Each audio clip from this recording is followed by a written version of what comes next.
Hello friends जय जगन्नाथ आज class को आपण मानक पुणी थे स्वागत करुच्छे एवं आज आम आलोचना करवा जे षष्ठी विभक्तिर व्यवहार केउठी केउठी हुए ठीक अच्छे। तो जो मैंने यार पूर्वतन क्लास गुड़िक देखी ना जाकि देखी नियंतु तो आपणकर बेसिक अंडरस्टांडिंग बहुत स्ट्रंग हो ठीक अच्छे एवं आपण सब पाठ सहित सब पाठ को संजोग करेंगे गोटे कनेक्टिविटी आप भितर आसीज या हाँ यहाँ आमको पढ़ार अच्छे यहाँ को आमर जानवर अच्छे ठीक अच्छे। तो विभक्तिर आम आज षष्ठी विभक्तिर व्यवहार देखा पूर्वतन क्लास रे पंचमी विभक्तिर व्यवहार पर्यंत आलोचना करी ठीक अच्छे। तो आसतु आम षष्ठी विभक्ति विषय आलोचना करवा देख षष्ठी संबंध पद पाखरे ही षष्ठी विभक्ति हुए संबंध पद पाखरे प्रथम मन रखिए ये कौन सी कारक नुहे ये संबंध पद पाखरे षष्ठी विभक्ति हुए जमीक मुझे कहीदे संबंध पदरे षष्ठी विभक्ति हुए और संबंध पद विभिन्न प्रकार थाए तेणु विभिन्न संबंध पद जोगे षष्ठी विभक्ति हेले ताको आमे संबंधे षष्ठी कहते। प्रथम लिखी रखिए संबंध पदरे षष्ठी विभक्ति हुए जमीक एग्जाम्पल आम देपर उदाहरण चंद्रर आलोक इंद्रधनुर रंग मयूरर चंद्रिका छात्रर कर्तव्य कृष्ण रोगीर सेवा हाथर काम ब्रह्मचारी भिक्षा बाघर भय रातिर निर्जनता 2 वर्षर शिशु 3 दिनर बाट पापर अंधकार बुझीगला कथा। संबंध पद कौन आपड़ जदि जानवा चाहते यार गोटे क्लास अच्छे आप देखने बेसी मुझे खेल चाहूनी क्लास ठीक अच्छे धन्यवाद। तो ये आम द्वितीय को जीवा कौन ना निर्धारण अर्थरे षष्ठी निर्धारण अर्थरे षष्ठी अर्थात जो कौन जिन को आम निर्धारण करती ठीक अच्छे जमीक कालिदास कवि मान भितर मौड़मणि आम निर्धारण करदे अर्थात कवि मानकर मौड़मणि अर्थात कवि मान मध्य श्रेष्ठ बा कवि मान भितर राजा एमती भी आम कहीपर अनेकों मध्य जो आम गोटे को बाछा निर्धारण करती बहुत थे आम गोटे को जो बाछती सेटा को निर्धारण कहते बुझीगला कथा।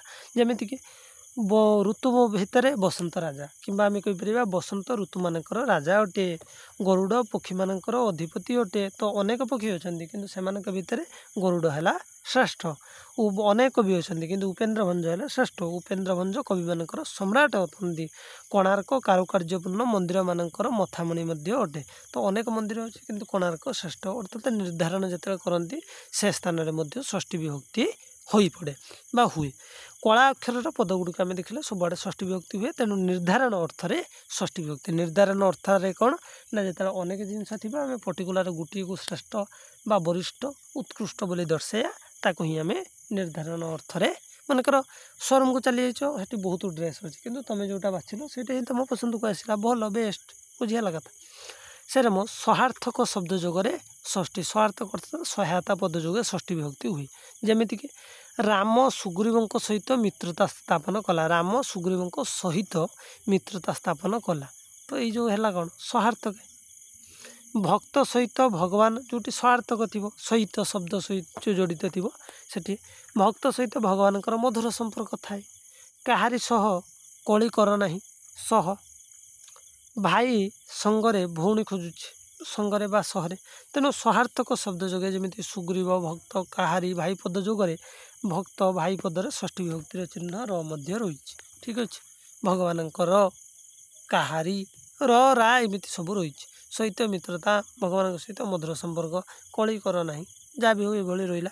तापर आम आउ गोटे देखिए कौन प्रति बिना निकट दूर तुल्यार्थक शब्द जोगे षष्ठी हुए ये सब है कौन ये सब है संबंध पद कौन संबंध पद मध्य गोटा प्रति शब्द बिना शब्द निकट शब्द दूर शब्द तुल्य शब्द जो थी से षष्ठी विभक्त जमी प्राणी प्रति दया रख प्रति सत्य प्रति अनुरक्त हुआ ठीक अच्छे।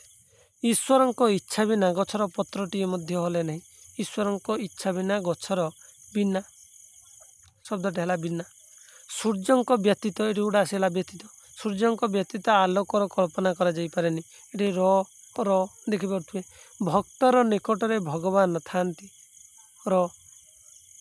ठीक अच्छे कहीपर देखने षष्ठी विभक्तिर चिन्ह को देखने जाकि पृथ्वीर बहुत दूर में बृहस्पति अच्छी माने चिन्ह को मन रखिए और यही शब्द को मन रखिए ये कहनी चिन्हटा देखने कहीं आप नोट करिए षष्ठी विभक्ति लिखिदेवे साइड की चिन्ह देदेवे चिन्ह दे सारापर मनकर मुझे गोटे एग्जाम्पल दूसरी मनकर मुझे लिखिदेनी सॉरी ये लिखिदेनी षष्ठी विभक्ति ता तल को लिखिदेनी यार चिन्ह XYZ ता तल को 4टा उदाहरण देदेनी से नोट काफी ଆପଣ ଯେକୌଣସି ଏକ୍ଜାମକୁ ଯାଆନ୍ତୁ। ତାପରେ ଦେଖିବା ଗୋପବନ୍ଧୁଙ୍କ ପରି ସେଟା ଆମେ ଦେଖିଥିଲେ କ'ଣ ପରି ନିକଟ ପୃଥିବୀ ବହୁ ଦୂରରୁ ବୃହସ୍ପତି ଅଛି ଦୂର ନିକଟ ଅର୍ଥରେ ହେବ। ଗୋପବନ୍ଧୁଙ୍କ ପରି ଦୟାଳୁ ବ୍ୟକ୍ତି ଦୁର୍ଲଭ ଦୁର୍ଲଭ ଅର୍ଥରେ ତୁଲ୍ୟାର୍ଥକ ଶବ୍ଦ। ଶିବଙ୍କ ତୁଲ୍ୟ ସର୍ବସ୍ୱ ତ୍ୟାଗୀ କେହି ନାହାନ୍ତି। ତୁମ ସମାନ ମୁଁ ନୁହେଁ ତ ତୁଲ୍ୟାର୍ଥ ଆସିକି ପହଞ୍ଚିଗଲା। ତେଣୁ ଏଇସବୁ ସ୍ଥାନରେ କ'ଣ ହୁଏ ନା ଷଷ୍ଠୀ ବିଭକ୍ତି ହୁଏ। ଠିକ୍ ଅଛି। ତେଣୁ କଳା ଅକ୍ଷର ପଦ ଗୁଡ଼ିକ ଷଷ୍ଠୀ ବିଭକ୍ତି ହୋଇଛି। ବହୁ ଦୂରରୁ ଶାସ୍ତ୍ରୀଙ୍କ ଗୋପବନ୍ଧୁଙ୍କ ଶିବଙ୍କ ଭକ୍ତର ଇତ୍ୟାଦି ଦେଖିପାରିଲେ। ତାପରେ ଯୋଗ୍ୟାର୍ଥ ଯୁଗେ ଯୋଗ୍ୟାର୍ଥ ମଧ୍ୟ ଷଷ୍ଠୀ ବିଭକ୍ତି ଯୋଗ୍ୟ ଅର୍ଥରେ। ଖାଇବାର ପୁତ୍ର ଗଲା ମଥୁରାପୁରକୁ ଲ କୋଇଲି। ଖାଇବାର ପୁତ୍ର ଗଲା ମଥୁରାପୁରକୁ କେଶବ କୋଇଲିର ଇଏ ପଦଟା ଖାଇବାର ପୁତ୍ର ଗଲା ମଥୁରାପୁରକୁ। ଖାଇବାର ଯୋଗ୍ୟାର୍ଥ ଅର୍ଥାତ୍ ଖାଇବା ପାଇଁ ସେ ଯୋଗ୍ୟ। ସବୁଠାରେ ଜାଣିବାର ଲୋକ କମ୍ ଥାଆନ୍ତି।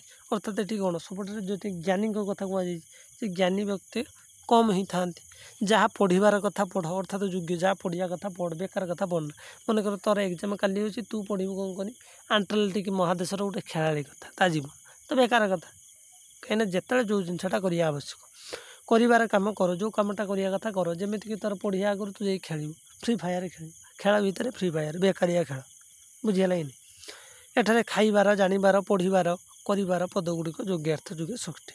ଦେଖ ଭାଇ ଖେଳିବାକୁ ମନା ହେଇନି କିନ୍ତୁ ବେକାର ଖେଳ ଖେଳନି। ଯେଉଁଥିରେ ଜୀବନ ବର୍ବାଦ ହେଇଯିବ ସେ ଖେଳ ଖେଳିକି ଲାଭ କିଛି ନାହିଁ। କ'ଣ ଲାଭ କ'ଣ ଫ୍ରି ଫାୟାର ଘଣ୍ଟା ଏମ୍ବି ସାରିକି କୁଟୁ କରୁଥିବେ ଲାଭ କ'ଣ ଲାଭ ତା ଦେହରେ ମିଳେ କିଛି ଭାଇ ନାହିଁ। ଜୀବନ ବର୍ବାଦ କରିବାର ଗୋଟେ କଳା। ମୁଁ ବି ଯଦି ସତ କଥା କହୁଛି ଯଦି ଫ୍ରି ଫାୟାର ତୁମରି ସାଙ୍ଗରେ ମନେକର ପଢ଼ିକି ଛୁଆଙ୍କ ସାଙ୍ଗରେ ଖେଳିଥାନ୍ତି ମୋର ଯେଉଁ ସାଙ୍ଗ ଥିଲେ ସେମାନଙ୍କ ସାଙ୍ଗରେ ପଢ଼ିକି ଖେଳିଥାନ୍ତି ଆଜି ଭାଇ ମୁଁ ଯେଉଁ ଗ୍ରାମାର ବହି ଧରିକି ପଢ଼ଉଛି ଅଲଗା ବହି ଗର୍ବର ସହିତ ଛାତି ପିଟିକି କହୁଛି ଆଣ ମୁଁ ପଢ଼େଇମି ସେ ଏତେ ନଥାନ୍ତା ବୁଝିଗଲା କଥା। ମୁଁ ବି କେଉଁଠି ଦେଖିଥାନ୍ତି କ'ଣ ପଢ଼ଉଛି ହେଲା ଭଲନି ପାଠ ପଢ଼।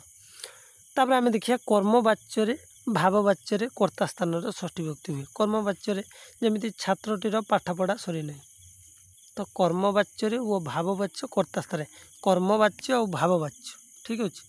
ତ ଉଭୟର କର୍ତ୍ତାଠାରେ ହିଁ କ'ଣ ହୁଏ ଷଷ୍ଠୀ ହୁଏ। ତାଙ୍କର ଅବସର ନିଆ ହେବ ସେ କର୍ତ୍ତାବାଚ୍ୟ ହଉ ଯାହା ବି ହଉ। ଆମେ ଦେଖିଲେ କ'ଣ କର୍ମବାଚ୍ୟ ଟିକେ ଦେଖିଦେଉଛି କର୍ମବାଚ୍ୟ ଆଉ ଭାବବାଚ୍ୟ ଠିକ୍ ଅଛି। ଏ ଉଭୟଙ୍କ ସ୍ଥାନରେ ଏଙ୍କର ଯିଏ କର୍ତ୍ତା ହେବ ମାନେ ଇୟାରେ ଯିଏ କର୍ତ୍ତା ତାଠାରେ ହିଁ ଷଷ୍ଠୀ ବିଭକ୍ତି ହେବ। ଛାତ୍ରଟିର ପାଠପଢ଼ା ସରିନାହିଁ କର୍ମବାଚ୍ୟ ପାଠପଢ଼ା ତା କର୍ମ ତ ସରିନାହିଁ ତ ଏଠି କର୍ତ୍ତା ଛାତ୍ର ପାଖରେ ହେଇଛି କ'ଣ ନାହିଁ ଷଷ୍ଠୀ ବିଭକ୍ତି। ତାଙ୍କର ଅବସର ନିଆ ହେବ ତାଙ୍କର ପାଖରେ କ'ଣ ହେଇଛି। ସେହିପରି ଭାବବାଚ୍ୟ ଖେଳାଳିର ଧାଇଁବା ଚାଲିଛି ସେଇ ଭାବବାଚ୍ୟ ଚାଲିଲା ଖେଳାଳିର ଧାଇଁବା ଚାଲିଛି ତ ଏଠାରେ କ'ଣ ହେଉଛି ଖେଳାଳି ଠାରେ କର୍ତ୍ତାଠାରେ ଶିଶୁର ଶୋଇବା ହୋଇଛି ତ ସେ କର୍ତ୍ତା ହେଲା କିଏ ଶିଶୁ ବୁଝିହେଲାନି। ତେଣୁ ଏଠାରେ ଛାତ୍ରଟିର କର୍ମବାଚ୍ୟରେ ଏବଂ ଖେଳାଳିର ଶିଶୁର ଭାବବାଚ୍ୟରେ ଷଷ୍ଠୀ ବିଭକ୍ତି ହେଇଛି। ଆପଣମାନେ ଦେଖୁଥିବେ ଷଷ୍ଠୀ ବିଭକ୍ତି କେଉଁଠି ହେଲା କର୍ତ୍ତାଠାରେ। ଠିକ୍ ଅଛି। ଆଜି ପାଇଁ କ୍ଲାସ୍ଟି ଆପଣଙ୍କର ଏତିକି ରହିଲା ଛୋଟ କ୍ଲାସ୍ ଆମେ ଦେଖିଲେ। ଯେଉଁମାନେ ନୋଟ୍ କରିବା କଥା କରିନେବେ ସବୁ 5ଟି 6ଟି ୟାଦର ପଏଣ୍ଟ ରହିଛି ସେ 5ଟି 6ଟିକି ଆପଣ ଷଷ୍ଠୀ ବିଭକ୍ତିରେ ନୋଟ୍ କରିନେବେ ଠିକ୍ ଅଛି। ପଞ୍ଚମୀ ବିଭକ୍ତିର ସବୁଠାରୁ ଅଧିକ ଥିଲା 16ଟା ତାପରେ ବି ଆଗର ଗୋଟେ 22ଟା ନା କେତେଟା ଥିଲା ତ ଯାହା ବି ହଉ ଷଷ୍ଠୀ ବିଭକ୍ତିକି ଆମେ ଆଲୋଚନା କଲେ ଯେ ସମ୍ବନ୍ଧ ପଦ ପାଖରେ ଷଷ୍ଠୀ ବିଭକ୍ତି ହୁଏ ଏବଂ ଏଇ ଷଷ୍ଠୀ ବିଭକ୍ତି ସମ୍ବନ୍ଧ ପଦ ପାଖରେ ହିଁ ବସିଥାଏ ଏବଂ ଷଷ୍ଠୀ ବିଭକ୍ତିରେ ଆଉ ଗୋଟେ କଥା ଷଷ୍ଠୀ ବିଭକ୍ତିର ଚିହ୍ନ ବି ଆପଣଙ୍କୁ ମାନଙ୍କୁ ଟିକେ ଦେଖେଇଦିଏ। କହିବା ଠାରୁ ମୁଁ ଦେଖେଇବାକୁ ବେଶୀ ପସନ୍ଦ କରେ କାହିଁକିନା ଜଣକୁ କହିଦେବ ସେ ମନେ ରଖିବନି କିନ୍ତୁ ଦେଖେଇଦେବ ତାର ନିହାତି ଗୋଟେ ଛପା ହେଇକି ରହିଯିବ। ଏଇ ଦେଖନ୍ତୁ ଷଷ୍ଠୀ ବିଭକ୍ତିର ଚିହ୍ନ ମୋଠାରେ ମୋଠି ଏ ହେଲା ଆମର ଯଦି କହିବା ଏଟା ହେଲା କ'ଣ ନା ଆମର ଏକ ବଚନରେ ଠିକ୍ ଅଛି। ଏହାର ପୁଣି ଗୋଟେ ବହୁ ବଚନ ଅଛି ଠିକ୍ ଅଛି। ବହୁ ବଚନ ପାଖରେ ଯେମିତିକି ଆମେ ଦେଖିଲେ କ'ଣ ନା ଆମଠାରେ ଆମ୍ଭଠାରେ ଆମ୍ଭମାନଙ୍କ ଠାରେ ଆମ୍ଭମାନଙ୍କ ଠି ଆମ୍ଭମାନଙ୍କ ଠେଇଁ ଇତ୍ୟାଦିର ହେଲା କ'ଣ ଷଷ୍ଠୀ ବିଭକ୍ତିର ବ୍ୟବହାର। ଆଉ ଗୋଟେ ରହିଲା ସପ୍ତମୀ ବିଭକ୍ତି ବୁଝିହେଲା କି ତ ଏତିକି ଚାଲିଗଲା। ତାପରେ ପ୍ରଥମା ଦ୍ୱିତୀୟା ଷଷ୍ଠୀ ଚାଲିଗଲା ଷଷ୍ଠୀ ପାଖରେ ଆମର କମ୍ପ୍ଲିଟ୍। ତାପରେ ଆମର ସପ୍ତମୀ ବିଭକ୍ତିକି ଆମେ ଯିବା ଠିକ୍ ଅଛି। ତ ଟାଇମ୍ ଆସୁ ନେକ୍ସଟ କ୍ଲାସ୍ରେ ଆପଣମାନଙ୍କ ସହିତ ପୁଣି ଦେଖା ହେବ। ଓକେ ବହୁତ ଧନ୍ୟବାଦ ଆପଣମାନଙ୍କୁ। ଆମର ଆଜି ଷଷ୍ଠୀ ବିଭକ୍ତି ଖତମ ସପ୍ତମୀ ବିଭକ୍ତି ଆରମ୍ଭ ହେବ ଏବଂ ତା ସହିତ ଆଉ ଗୋଟେ କଥା ମୁଁ ଆପଣମାନଙ୍କୁ କହିଦେବା ପାଇଁ ଚାହିଁବି କି ଯେଉଁମାନେ UGC ନେଟ୍ ପାଇଁ ପ୍ରିପେୟାରିଂ ହେଉଛନ୍ତି ସେମାନେ ପାଇଁ ମଧ୍ୟ ଏ କ୍ଲାସ୍ଟି ତ ରହିଛି ଏବଂ ସେମାନଙ୍କ ପାଇଁ ମଧ୍ୟ ପ୍ଲେଲିଷ୍ଟ ଅଲଗା ଅଲଗା ବହିର ସବୁ ଆସିବ। ଠିକ୍ ଅଛି, ଆପଣମାନଙ୍କ ସହଯୋଗ ରହିଲେ UGC ନେଟ୍ CPT କୌଣସି ଏକ୍ଜାମ୍ ଆମଠାରୁ ବଳିଯିବନି ହେଲା। ଆପଣମାନଙ୍କ ସହଯୋଗ ରହିଲେ କ୍ଲାସ୍ ଆସିବ ଏବଂ ମୁଁ କେବଳ ଜଣାଇଦେଲି ଯେ ଆଗକୁ ପ୍ଲେଲିଷ୍ଟ କେତେ ଜାଗାରେ ଆସିବ। ଠିକ୍ ଅଛି, ବହୁତ ବହୁତ ଧନ୍ୟବାଦ।